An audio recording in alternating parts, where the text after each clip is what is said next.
बिस्मिल्लाहिर्रहमानिर्रहीम। अस्सलाम वालेकुम। और इस वीडियो में हम बात करेंगे हज़रत हूद अलैहिस्सलाम। कौम आद पहाड़ की तरह क़द-ओ-क़ामत रखने वाले मज़बूत लोग, जिन्होंने इस अजीम सतूनों वाले शहर को आबाद किया था, मगर उन्होंने ऐसी कौन सी बदअमालियाँ और गुनाह किए थे कि उनके ऊपर अज़ाब इलाही नाज़िल हुआ, और उस अज़ाब से तारीख़ की सबसे ताकतवर कौम कैसे नस्त नाबूद हो गई। ये वो ज़माना था जब नूह अलैहिस्सलाम के दौर में आया हुआ सैलाब थम चुका था, और नूह अलैहिस्सलाम 6 माह के सफ़र के बाद उस कश्ती से ज़मीन पर दोबारा लौट आए थे। हज़रत नूह अलैहिस्सलाम के 3 बेटों का ज़िक्र किया था, साम, हाम और याफ़ेस। उन्होंने अपने तीनों बेटों को दुनिया के मुख्तलिफ़ इलाक़ों में रवाना कर दिया ताकि दुनिया में इंसानी आबादी दोबारा फैले। हज़रत नूह अलैहिस्सलाम के बेटे साम अरब की सरज़मीन पर आकर रहने लगे, जहाँ उनकी नस्ल में इजाफ़ा हुआ और सामी नस्ल की इब्तदा हुई। साम की नस्ल से ही एक ताकतवर सरदार का जन्म हुआ जिसका नाम था आद। आद अपनी औलादों के साथ जनूबी अरब के इलाक़ों में जाकर रहने लगा। उस इलाक़े को सहरा बकाफ़ कहते थे। वहाँ रेत के बड़े बड़े टीले थे। आद अपनी औलाद के साथ वहाँ जाकर रहने लगे, आबाद हो गए। उसकी औलादों में 13 कबीले आबाद हुए। ये वही लोग हैं जो कौम आद कहलाए, और उन्होंने यहाँ ताकतवर तरीन हुकूमत की और तकरीबन 1500 बरस तक आबाद रहे। उन्होंने अपनी मेहनत से एक सहरा को सरसब्ज़ और शादाब बना दिया था, और वहाँ खूबसूरत बस्तियाँ बसा दी थीं। कौम आद दुनिया के सबसे ताकतवर और लंबे लोग थे। उनकी ताकत के बारे में ये भी कहा जाता है कि वो एक हाथ से ही दरख्त की जड़ों को उखाड़ फेंकते थे। वो जल्दी बूढ़े नहीं होते थे। उनमें एक इंसान, एक शख्स 1000 बरस की उम्र तो पाता ही था, और वो बीमार भी नहीं होते थे। कौम आद का ज़माना 2000 क़ब्ल मसीह माना जाता है। उन्होंने काफ के पहाड़ों को काटकर आलीशान महल बनाए थे। उनकी तामीरात काबिल तारीफ़ थीं, और उनको 1000 सतूनों वाले शहर की कौम भी कहा जाता था। वो खजूर के बागात के मालिक थे और खेती बाड़ी करने वाले थे। उन्होंने चट्टानों को काटकर नहरें जारी की थीं, और उस कौम को उस वक्त की सबसे ताकतवर कौम कहा जाए या सुपर पावर कहा जाए तो गलत नहीं होगा। इन तमाम नवाजिशों के बावजूद भी कौम आद एक नाफरमान कौम ठहरी और अल्लाह को नाराज़ कर दिया। कौम नूह के बाद कौम आद ही वो पहली कौम थी जो कि सरकशी में फंस गई, शैतान के बहकावे में आ गई और बुतों की परस्तश करने लगी। उनके 3 अजीम बुत थे जिनकी वो इबादत करते थे और उन्हीं से मुरादें मांगते थे। शिर्क के साथ साथ ये लोग बहुत जल्दी जहालत, बेहयाई, ज़ना और बेहुदगी में भी पड़ गए। बदअमालियों की तमाम हदूद पार कर चुके थे। लिहाजा अल्लाह ताला ने उन्हीं की कौम के एक अज़ीज़ इंसान हूद अलैहिस्सलाम को नबूवत अता की ताकि वो अपनी भटकी हुई कौम की इस्लाह कर सकें। हूद अलैहिस्सलाम ने अहले आद को अल्लाह की इबादत की दावत दी और उन्हें तलकीन की कि वो शिर्क से तौबा कर लें।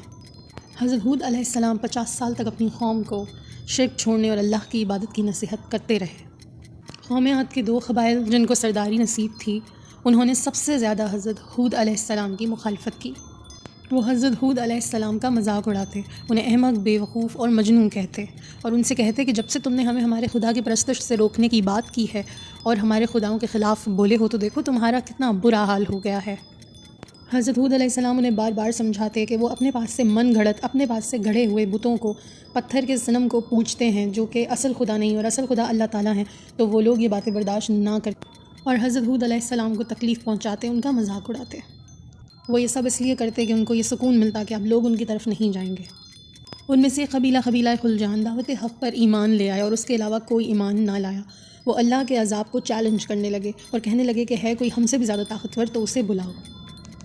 उन्होंने कहा कि हम अपने बाप दादा की इन रिवायतों और उनके बनाए गए नज़ीम बुतों की पूजा को नहीं छोड़ेंगे। तकब्बुर में डूबे और अल्लाह के अज़ाब को ललकारने लगे और अल्लाह को चैलेंज करने लगे, ख़ुद को ताकतवर कहने लगे और कहने लगे कि है कोई और ताकतवर तो उसे सामने लाओ। अब कौम आद पर अज़ाब का फ़ैसला बहुत करीब था। कई दिनों तक वहाँ बारिश नहीं हुई, चश्मे, आबशारें, सब कुछ खुश्क होना शुरू हो गया। हर तरफ सूखा पड़ने लगा और खेत तबाह हो गए। ज़मीन बंजर हो गई और आद के लोगों के बड़े बड़े बागात सूख गए। मवेशी मरना शुरू हो गए, यहाँ तक कि लोग पानी के लिए तरसने लगे। इंतहा ये थी कि जब खाने को कुछ ना बचा तो ये लोग कुत्ते, बिल्लियाँ, चूहे और मुर्दार जानवरों को खाने लगे। तो एक स्याह बादल उनके इलाके की तरफ बढ़ा जिससे पूरे इलाके में अंधेरा छा गया। हूद अलैहिस्सलाम ने जब वो मंजर देखा तो वो समझ गए कि अल्लाह का अज़ाब नाजिल करने का वादा अब बहुत क़रीब है। हज़रत हूद अलैहिस्सलाम को अपने मानने वालों को साथ लेकर वहाँ से चले गए।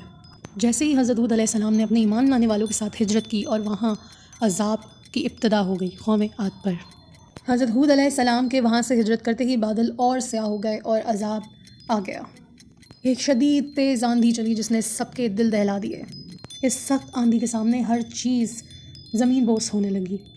ہوا اتنی خطرناک تھی کہ اس کے جھونکوں سے قوم عاد کے مضبوط ستون ڈھہنے لگے اور ان کے بڑے بڑے محلات اور گھر ہوا نے اڑا کے تہس نہس کر دیے. وہ لمبے لمبے اور طاقتور مرد، وہاں کے لوگ ہوا میں تنکوں کی طرح اڑ رہے تھے. ہوا ان کے سروں کو اس طرح اس زور سے ٹکراتی تھی کہ ان کے بھیجے نکل کر ان کے منہ پر لٹک جاتے تھے. آندھی کا طوفان یہ اتنا خطرناک تھا کہ ہوا آگ کے گولوں کی طرح گھر میں گھس گئی اور انہیں اٹھا اٹھا کر باہر پھینک دیتی اور وہ کچھ کمزور تنکوں کی طرح ہوا میں گھومتے رہتے. اللہ نے تیز آندھی کے اس طوفان کو 7 راتوں اور 8 دنوں تک مستقل جاری رکھا. اور اے خاف کا قوم عاد کا وہ علاقہ جو کبھی طاقت، خوبصورتی، ہریالی کا مظاہرہ کرتا تھا، اب ایک ویران صحرا اور تہس نہس ڈھہ گئی ہوئی بستی بن چکا تھا. پھر عذاب سے قوم عاد یوں تباہ ہوئی کہ ہزاروں سالوں تک ان کا نام ہی مٹ گیا اور لوگ انہیں کتابوں میں مت یا فرضی کہانی کہنے لگے. پھر ہزاروں سال بعد قرآن پاک میں اس کا ذکر آیا تاکہ لوگ اسے عبرت کے نشان کے طور پر یاد رکھیں. اگر موجودہ دور کی بات کریں تو قوم عاد کا وہ علاقہ یمن اور عمان کے علاقوں میں 2.5 میل تک پھیلا ہوا ہے اور وہ اتنا ویران، اتنا سنسان ہے کہ عرب اسے حضر موت کہتے ہیں. وہ قوم جو اپنی جسمانی طاقتوں پر غرور کرتی تھی، گھمنڈ میں سرکش تھی، طوفان کے آنے کے بعد آندھی سے تناور درخت بے جان ہو کر جیسے پڑے ہوتے ہیں ویسے دکھنے لگے. انہیں صفائے ہستی سے مٹا دیا گیا تھا. آنے والی نسلوں کے لیے عبرت بنی اور ان پر عذاب آیا اور لعنت ہوئی. حضرت ہود اور ان کے ساتھ ایمان لانے والے لوگ محفوظ رہے اور عذاب الہی سے ان کو کوئی نقصان نہ ہوا. یہ ہے حضرت ہود علیہ السلام کی قوم عاد کا تفصیلی واقعہ. ملیں گے اگلے ویڈیو میں. چینل کو سبسکرائب، ویڈیو کو لائک اور شیئر کریں. اللہ نگہبان.